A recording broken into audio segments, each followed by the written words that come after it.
Here on the Star Trek Critic, points are taken away for errors, and the first point this time is in the first scene with a white bar at the bottom of the screen. In this episode, Deanna is counseling one of the kids about her imaginary friend. Deanna is thinking, "Woohoo, I'm going to meet Ryan Reynolds," but she will be in for a surprise.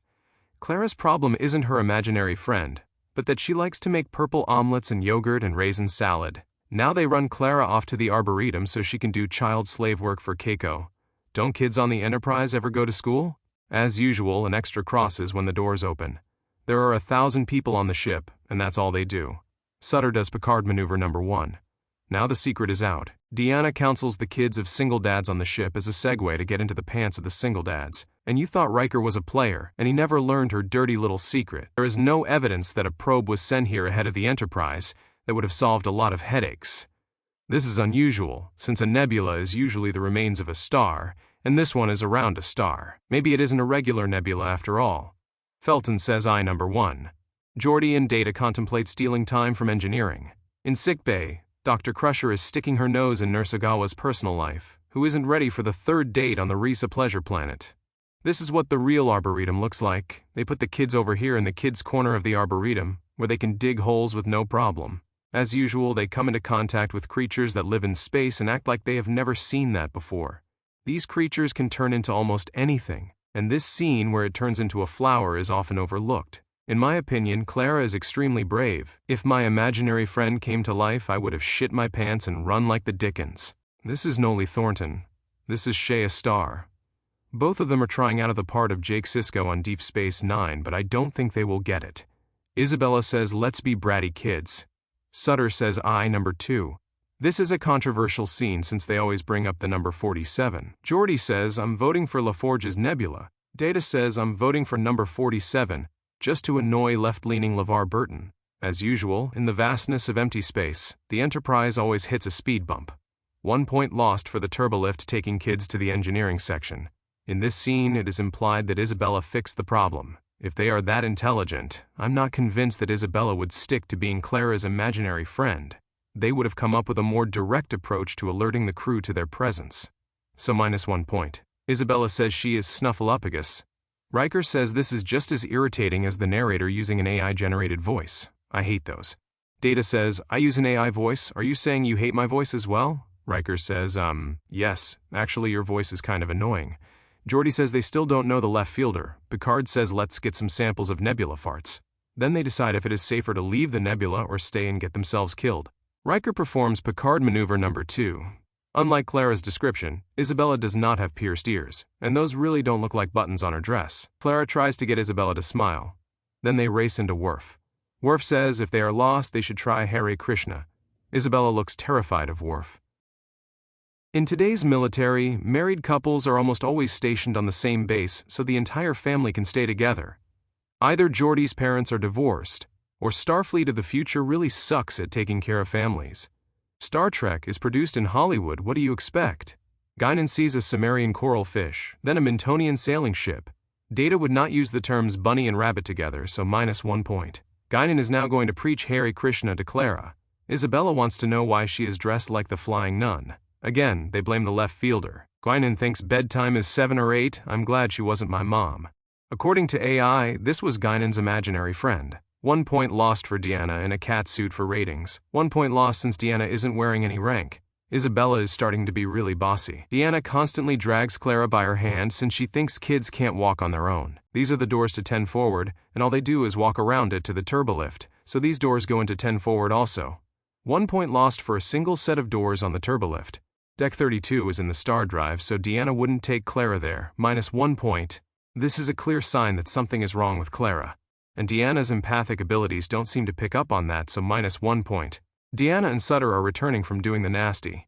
This hallway almost looks like the previous one, but the doors you can barely see at the end are different than the 10 forward doors.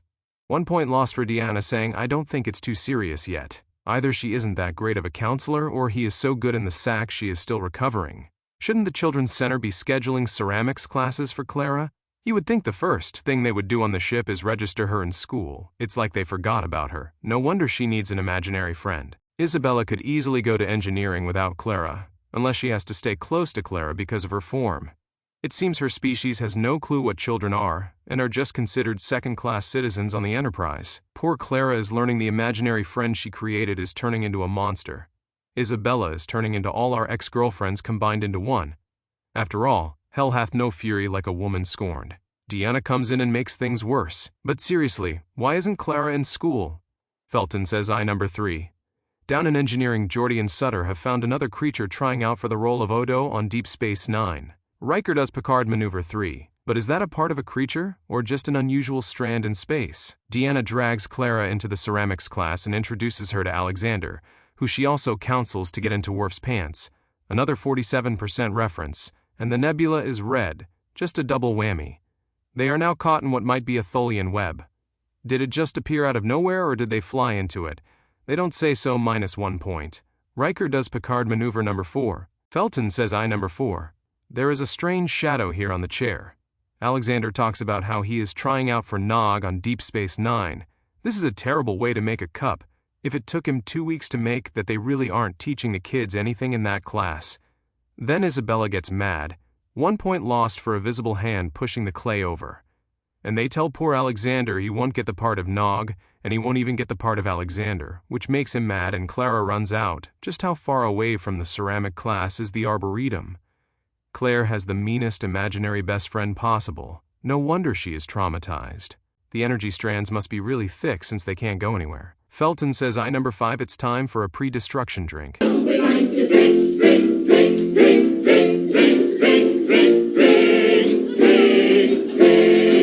Guinan notices Deanna didn't inhale her chocolate, so something must be wrong. Deanna says Clara made some friends today and had a good time. Obviously, she hasn't watched the show. Guinan talks about her imaginary friend. She is really no help at all. Now she says she just doesn't think. That sounds like her on The View. Now Clara is a troubled child. She says the first baseman is going to kill everyone. Have you ever noticed when kids are on Next Gen, the adults drag them around by their hands? This is the standard way of showing your kids there are no monsters under their bed. As you can see, it works. Well, not this time. You probably shouldn't show this to your kids. 1 point lost for a patient in the middle of sickbay for all to see. Beverly says she was short-circuited. Picard warns Worf about the first baseman. Worf has seen her and says I number 6. It happened again. Nurse Ogawa is steering Clara. Sutter forgot his own daughter's name, so calls her Sweetie. Clara tells Captain Picard to report to the bridge. An extra crosses when the doors open. The strands are super thick now. Data says the lights might be life forms. Data says I number 7. Picard briefly steers Clara. Isabella appears and says they all suck at parents. Picard quotes his favorite Who song, "That's what they do for first contact." This species must have no concept of children, or the writers didn't know how to end the show. Picard mansplains parenting. And you don't know if the Enterprise was damaging these beings, or if they wanted to kill the crew for the energy, or how Picard will get them the energy. So 1 point lost for a bad resolution. Just another first contact situation gone bad. 1 point lost for Picard having his arm around Clara, since her dad should be doing that. Isabella turns back into a light and goes away, and the strands disappear. Worf is 1 foot behind Picard, trying to be an ass-kisser like Riker. Isabella says goodbye to Clara. And 1 point lost for leaving and not spending more time learning about this new species, since that is their job description. Isabella invites Clara to come back sometime.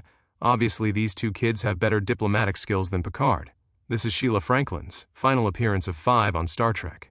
Jeff Allen has 50 screen credits including Moonlighting, Alien Nation, and will be back on Voyager. Shea Starr has 40 screen credits, including Quantum Leap, Buffy, and many cartoon voices. Noli Thornton was on the Billy Joel video We Didn't Start the Fire. She was also on Quantum Leap, Heidi, and will be back on Deep Space Nine, Imaginary Friend, where you learn she becomes a nightmare when she becomes real, gets a score of 84. Be sure to leave comments below, click that like button, the share button, and that subscribe button, and come back next week for iBorg.